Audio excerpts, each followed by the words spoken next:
Welcome back, everybody. Derrick Soo, your 2022 Oakland mayoral candidate. Well, yesterday, our nation made history.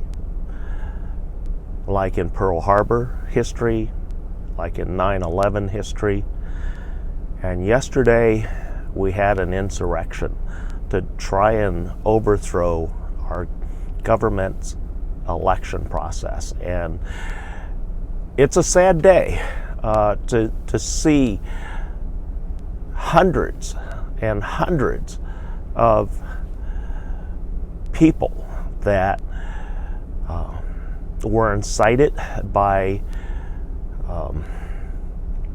rhetoric that gave them belief that they could overthrow an election, a legal election, without interference, and there's no evidence of fraud by any state or by any jurisdiction, but yet our president, POTUS 45, delayed in calling out the National Guard, and he was encouraged to do so by the mayor of Washington, D.C., and also the police there at the Capitol. And even with that encouragement, it took him time to do and actually make the right call.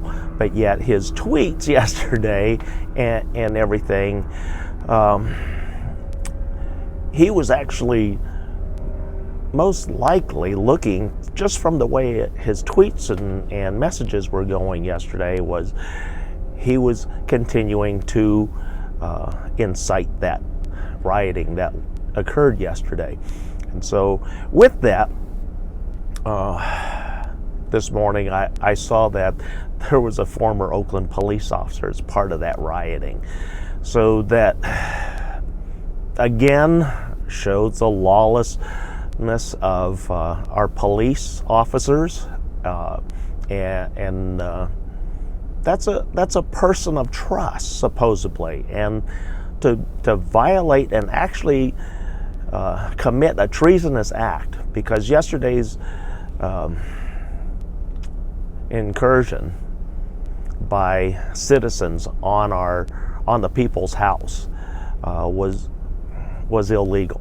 And that is treasonous. And as of this morning, from a lot of the reports coming out of Washington, D.C., not only are the local jurisdictions, the police department, sheriff's departments, Metro Police, and now the FBI, they have pictures of a lot of the protesters, and so they're going after the main hardcore ones, and they're spending no expense on this. They put their pictures in the media and asking every citizen if they know these people, any of them, to call them so that they can be rounded up.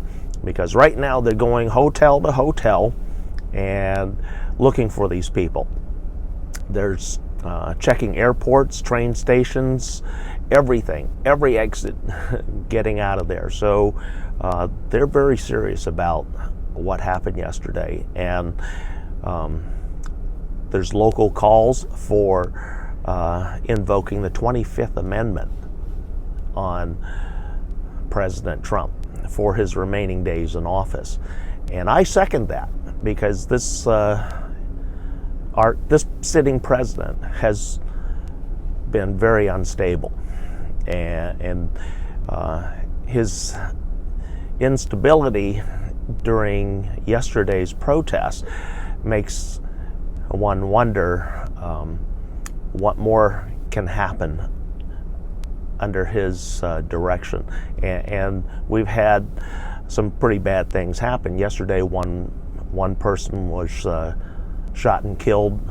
4 others were injured for other reasons, and they were killed. So 5 people. There were actual 5 deaths yesterday in that protest, along with the last report I saw this morning was 52 injuries. And so this is not a minor incident. This is a pretty major event.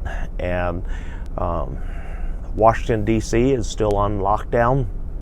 They've called out National Guard. They've got all the local jurisdictions in place to cordon things off. They're setting up all sorts of different things here from this morning's report. So this, unfortunately, was a very sad day in American history.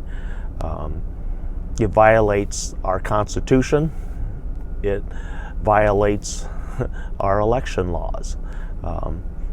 Just because one side does not agree with a legal election, and it was verified, and there's no evidence whatsoever of any voter fraud. So this is a bad situation all the way around, and I certainly hope that us as Americans can actually heal and move forward from this horrible incident and action. We need to restore peace and civility, and we are a nation of laws, and whether we agree with them or not, we are bound by them. So I implore everybody, truly consider the 25th Amendment, invoking the 25th Amendment. And once he's out of office, charging him with sedition, because he certainly did.